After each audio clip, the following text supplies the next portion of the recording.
안녕하십니까. 마디사랑병원의 변재영 원장입니다. 오늘은 발바닥 통증 중에 가장 흔한 원인인 족저근막염에 대해서 병에 대한 소개를 시켜드릴까 합니다.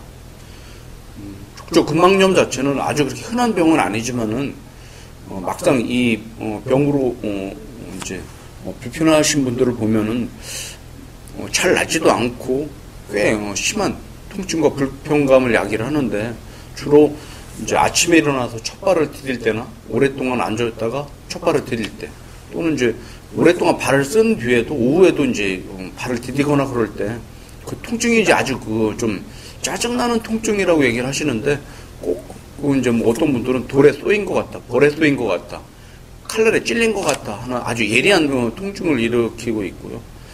이 병 자체가 이제 치료가 또 잘 안 됩니다. 그렇기 때문에 한번 이제 이 병이 생기게 되면은 몇 개월, 1년, 2년씩 고생하는 분들이 있는데, 오늘은 이렇게 발바닥에 오랫동안 큰 불편감을 야기하는 족저근막염에 대해서 소개를 시켜드릴까 합니다. 먼저 족저근막이라는 구조물에 대해서 잠깐 말씀을 드릴게요. 족저근막은 지금 그림에서 보시는 바와 같이 발바닥에 피부에 가깝게 있는 얇은 막이 되겠습니다. 근데 아주 얇지는 않고요. 두께가 어느 정도는 되는데, 우리가 엄지발가락을 발등 쪽으로 이렇게 젖히고 발바닥을 만져보면 타이트한 밴드 같은 구조물이 있는데, 이것이 족저근막이 되겠고, 족저근막은 어떤 역할을 하냐면은, 우리가 발바닥에 이렇게 아치같이 이렇게 발등으로 이렇게 올라와 있지 않습니까? 발바닥에서도 이렇게 올라와 있죠. 위쪽으로. 이렇게 아치를 잡아주는 구조물로서 발등의 관절의 안정성을 유지하는 그런 구조물이 되겠고, 그거 이외에도 발바닥 안쪽에 있는 근육이나 신경, 혈관들을 보호하는 그런 역할을 하고 있는 것이 족저근막이 되겠습니다. 족저근막은 발 뒤꿈치 쪽에서는 주로 종구울, 뼈에 좁게 붙어 있는 반면에, 앞쪽으로는 발바닥에 뼈에 이렇게 넓게 퍼져서 붙어 있는 그런 구조물이 되겠습니다.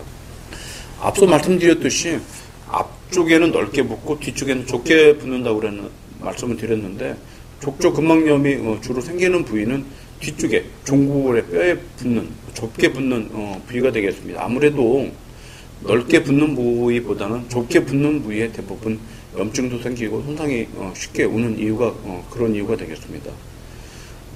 가끔은 중간 부위에서도 염증이 생기기도 하는데, 지금 그림에서 보시는 바와 같이 주로 생기는 부위는 근막이 뼈에 붙는 뒤꿈치에 가까운 부위에서 발바닥 쪽에 주로 통증을 일으킨다고 이해하시면 될 것 같습니다. 근막에 이제 염증이라고 말씀을 드렸는데, 잠깐 어떤 염증인지 실제 저희가 수술할 때 촬영한 내시경 동영상을 보면서 설명을 하도록 하겠습니다. 지금 보시는 부위가 너덜거리는 부위가 족저근막이 되거든요. 막상 염증이 생기면은 처음에는 염증을 일어나는 이제 손상만 있다가 시간이 지나면서 조직들이 조금씩 파열이 되면서 진행이 되는데, 지금 영상에서 보시는 바와 같이 너덜거리는 손상 조직이 족저근막염으로 인한 염증이라고 이해하시면 될 것 같고요. 이렇게 이제 염증이 진행이 되면은 주위에 있는 뼈도 더 자라게 되는데, 주로 근막이 붙는 종굴 뼈에서 뼈가 더 자라는데, 우측에 보시는 것이 정상적인 사람의 뼈라면은, 좌측에 보시는 것은 실제 족저근막염이 꽤 진행이 된 분의 엑스레이가 되는데, 앞쪽으로 뾰족하게 이렇게 뼈가 자라 있는 것을 볼 수가 있죠. 만약에 이렇게 엑스레이 촬영을 했는데 뼈가 이렇게 자라 있는 것을 볼 수 있다면은 꽤 오래전부터 진행된 만성적인 족저근막염이라고 이해를 하면은 좋을 것 같습니다.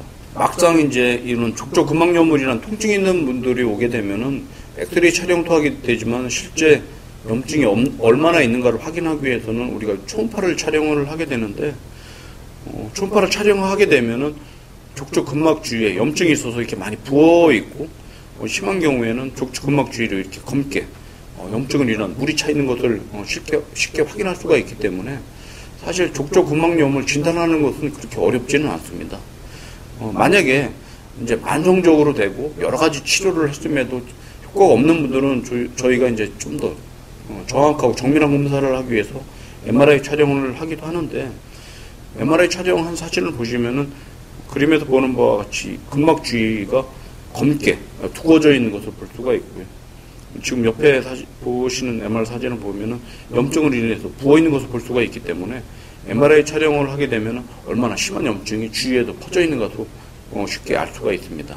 이제 사실 중요한 것은 족저근막염이 왔을 때 어떻게 치료하는가가 이제 사실 중요할 것 같은데, 앞서 말씀드렸듯이 족저근막염 자체는 근막에 생기는 염증인데, 이것들이 주로 이제 그 근막염이 생기는 분들이 주로 있습니다. 어떤 분들이냐면은 예를 들어서 평발인 분들은 족저근막염이 잘 안 옵니다. 어떤 분들이 많이 오냐면은 아치가 높은 분들이 있거든요. 그 이유는 뭐냐면 아치가 높으면은 아무래도 족저근막에 가는 그 스트레스가 많게 되겠고, 그럼 부하가 많이 걸리게 되겠죠. 그래서 초기 치료에는 이 근막에 가는 그 부하를 줄여주기 위한 역할을 할 수 있는 치료가 중요한데, 그 대표적인 것이 우리가 발바닥 패드가 되겠습니다. 이제 인솔이라고 하기도 하는데, 지금 보시는 사진은 저희 병원에서 이제 주로 처방을 해서 치료하고 있는 인솔이 되는데, 이 앞쪽에 공기가 들어가 있습니다.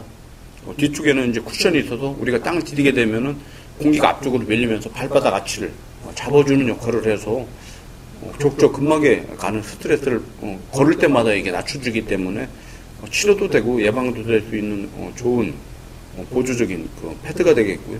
저희 병원에서도 많이 사용을 하고 있는데 효과가 좋아서 초기에 만약 환자분들이 오신다면 적극적으로 권해서 치료를 하고 있는 좋은 제품이 되겠습니다. 염증이 있다면은 저희가 이제 약물만 가지고는 치료가 잘 사실은 안 되고 있고, 염증 치료를 해야 되는데 저희들은 이제 증식 치료를 이용해서 초기 염증 치료를 하고 있고 효과가 꽤 좋습니다. 그래서 증식 치료는 이제 몇 차례 정도 시행을 할 수가 있고요.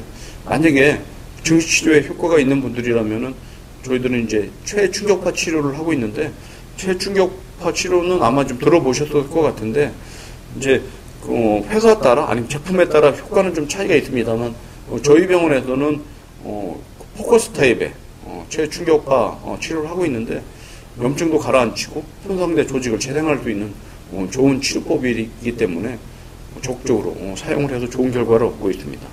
만약에 이런 분들이 이제 치료가 잘 안 되거나 그러면은 저희가 이제 수술을도 권할 수 있는데, 지금 보시는 영상은 만성적으로 치료가 잘 안 되는 분들의 실제 수술할 때 촬영한 내시경 사진이 되는데, 너덜거리는 부위가 족저근막염으로 인한 염증이 있는 것이고요. 그 앞쪽에 하얀 그 돌출된 부위가 뼈가 자라있는 것이거든요. 만약에 이렇게 염증도 심하고 뼈가 돌출되어 있다면은 사실 잘 안 나을 수도 있습니다. 특히 초기부터 너무 이제 강한 스테로이드 주사를 오래 맞은 분들이라면은 안에 그 조직들이 이미 변성이 와 있고, 주사나 약물 치료나 충격파를 이용해서 효과가 없는 경우가 꽤 있기 때문에 이런 경우에는 저희들은 이제 수술을 고려할 수 있는데, 사실 일반적인 병원에서는 수술을 잘 권하지 않습니다.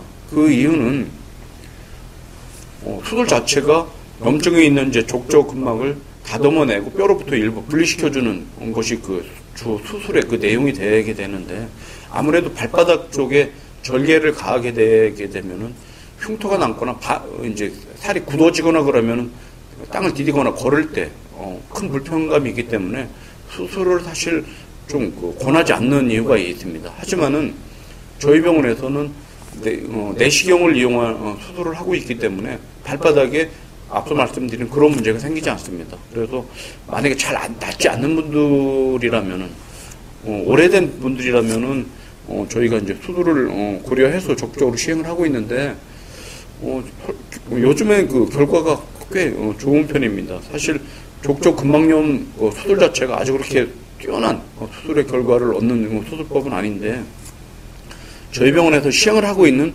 수술법에 대해서 잠깐 동영상을 몇 개 보여드리도록 하겠습니다. 우리가 이제 수술을 하게 되면은 절개 없이 내시경을 이용해서 수술하고 있고요.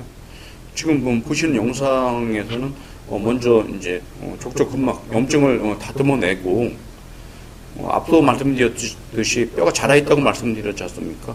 뼈도 이렇게 제거를 하면서 수술을 진행을 하게 되겠고요.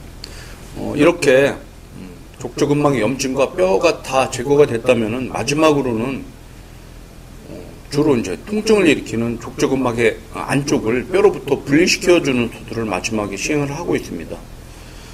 지금 보시는 영상이 안쪽에 일부분의 족저근막을 뼈로 분리시켜주는 그런 동영상이 되겠고요. 지금 보시는 영상은 염증도 제거가 되고 뼈도 다듬어져 있고 안쪽에 심줄을 일부 다듬어낸 수술의 그 동영상이 되겠습니다. 수술 후에 수술이 이제 잘 되어 있는가를 확인하기 위해서 엑스레이도 촬영을 하고 MRI 촬영도 하게 되는데 지금 보시는 것은 엑스레이 사진이고요. 수술 전에 뼈가 자라 있었다면 후에 뼈가 이렇게 제거가 된 사진을 확인할 수가 있습니다. 오늘은 족저근막염이라는 병에 대해서 병은 어떤 병이고 어떻게 치료하는 거가 좋을까에 대한 말씀을 드렸고요. 한 번 더 정리를 해드리자면은 족저근막염은 흔한 병은 아니지만은 막상 족저근막염이 생기게 되면은 꽤 불편하고 고통스러운 병이라는 것이고요. 또한 이거 치료가 잘 안 되는데 일단은 주사나 약물 치료가 우선시되는 것보다는 족저근막에 가는 스트레스를 좀 줄여주기 위해서 패드와 같은 아치의 스트레스를 줄여줄 수 있는 인솔을 사용하는 것을 권해드리고, 초기에는 스테로이드 주사와 같은 후유증이 남는 주사 치료보다는 염증을 가라앉힐 수 있는 증식치료 같은 것이 좋을 것 같고요. 만약에 증식치료에 효과가 있다면 최충격파도 효과가 있을 것 같고, 아주 심하고 이 병이 오래 진행이 됐다면 수술적인 치료가 고려가 돼야 되는데, 절개를 이용한 수술보다는 내시경을 이용한 수술이 결과에 더 좋다는 것을 정리해드리고 싶습니다. 감사합니다.